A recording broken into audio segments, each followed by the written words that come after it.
avır bilekleri arslana gerek. Şiirlerin yüreği dostlara gerek. Uzuyun kollar gulaca gerek. Düşmanlı olmağa derece gerek. Söyüp tüydürmäge sahavat gerek. Süleyman olmağa adalet gerek. Devlet yar begelere jomartlık gerek. Uru bağlamağa namartlık gerek. Duman eglenmäge kemerler gerek. Gün yalkamağa erenler gerek.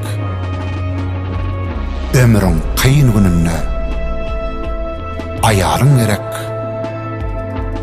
Bagtlı olmak için diyarın gerek.